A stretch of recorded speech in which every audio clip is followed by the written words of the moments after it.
Tanggal 13 April tahun 2026, militer Israel hampir menyelesaikan perebutan benteng Hizbullah di Bin Jebel di Lebanon Selatan, menewaskan lebih dari 100 anggota kelompok teroris tersebut di daerah itu, kata pasukan pertahanan Israel pada hari Senin.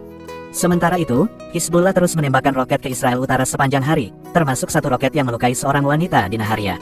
Pada hari Senin juga, 2 tentara IDF mengalami luka sedang dan 6 luka ringan akibat serangan pesawat tak berawak Hizbullah di Lebanon Selatan.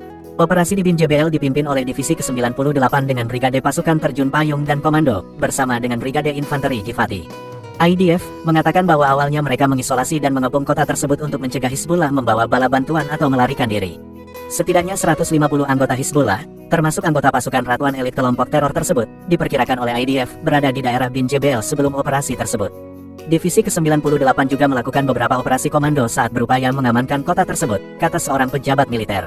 Selama pekan lalu, pasukan telah menyelesaikan pengepungan dan melancarkan serangan di kota Bin Jebel, kata IDF, dalam sebuah pernyataan pada hari Senin. Pasukan tersebut menewaskan lebih dari 100 teroris dari organisasi teror Hizbullah dalam pertempuran jarak dekat dan dari udara, menghancurkan puluhan infrastruktur teroris, dan menemukan ratusan senjata di daerah tersebut, tambah pernyataan itu.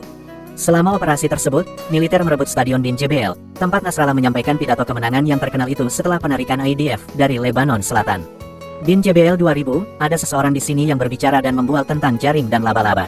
Hari ini, orang itu sudah tidak ada lagi, stadionnya sudah hilang, dan kata-katanya tidak berarti apa-apa, kata Komandan Divisi ke-98 Brigjen Guy Levy dalam sebuah surat kepada pasukan pada hari Senin. Bin Jebel 2026, pasukan kita menguasai wilayah tersebut, menghancurkan infrastruktur teror dan puluhan teroris, tambahnya. Pada hari Senin, IDF juga menerbitkan rekaman yang menunjukkan penargetan seorang anggota Hizbullah di Bin Jebel menggunakan drone tampilan orang pertama. Menurut militer, selama insiden pada hari Minggu, pasukan dari unit komando Egos mengidentifikasi dan membunuh sebuah sel anggota Hizbullah yang telah merencanakan untuk melakukan serangan pesawat tak berawak terhadap pasukan di Bin Jebel. Tak lama kemudian, seorang anggota lain dari sel tersebut diidentifikasi, dan dia menjadi sasaran dan dibunuh menggunakan pesawat tak berawak FPV, kata IDF. Para anggota Hizbullah juga telah menggunakan drone FPV dalam serangan terhadap pasukan Israel di Lebanon Selatan. Dalam insiden lain pada hari Minggu, kata IDF, 3 lagi anggota Hizbullah diidentifikasi oleh unit komando Maglan di Bin Jebel. Tak lama kemudian, para anggota tersebut menjadi sasaran dan tewas dalam serangan udara, kata militer. Sejak IDF memulai serangannya di Bin Jebel, militer belum mendeteksi serangan roket apapun dari kota itu ke Israel. Namun, pasukan IDF telah diserang oleh Hizbullah dari Bin Jebel, meskipun pejabat militer mengatakan bahwa laju serangan melambat. Menurut militer, beberapa tentara IDF terluka selama serangan di Bin Jebel. Pada hari Minggu, 2 penerjun payung mengalami luka sedang akibat serangan roket Hizbullah di daerah tersebut. Pejabat itu mengatakan bahwa ia memperkirakan kemungkinan akan membutuhkan beberapa hari lagi untuk menyelesaikan operasi di Bin Jebel, di mana divisi tersebut bertujuan untuk membunuh beberapa lusin anggota yang tersisa di sana dan menemukan infrastruktur kelompok teror tersebut. Selama serangan di Bin Jebel, IDF mengumumkan pada hari Minggu bahwa mereka telah menggerebek sebuah rumah sakit di kota itu tempat para anggota Hizbullah bersenjata bersembunyi, menewaskan sekitar 20 orang bersenjata dan menyita senjata dalam proses tersebut. Roket-roket Hizbullah terus memicu sirene di sebagian besar wilayah Israel Utara pada hari Senin. Seorang wanita mengalami luka ringan setelah roket Hizbullah menghantam Naharia pada Senin sore, yang juga menyebabkan kerusakan. IDF menyatakan pada Senin malam bahwa mereka telah mencegat lebih dari 10 drone yang diluncurkan oleh Hizbullah ke Israel sepanjang hari.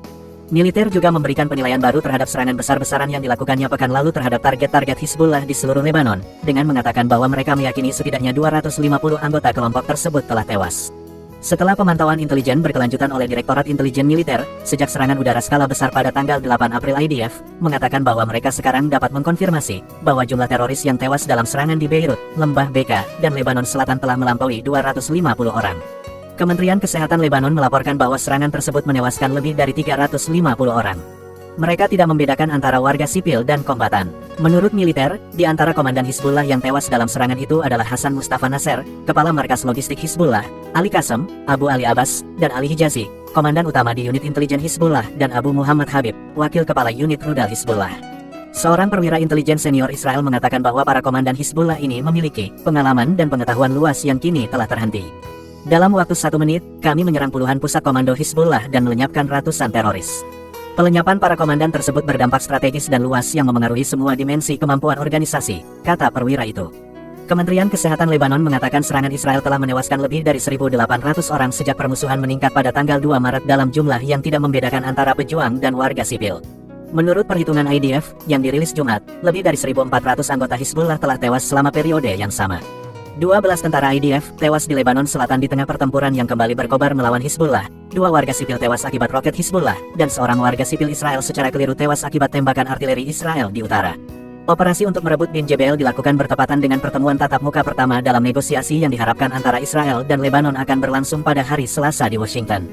Pembicaraan yang akan diselenggarakan di Departemen Luar Negeri AS ini berlangsung di tengah laporan kekhawatiran dari Gedung Putih mengenai skala gelombang serangan besar-besaran Israel di Lebanon setelah pengumuman gencatan senjata antara AS dan Iran pada hari Rabu. Iran menuntut agar Lebanon menjadi bagian dari gencatan senjata, tetapi Israel bersikeras bahwa Lebanon tidak termasuk di dalamnya.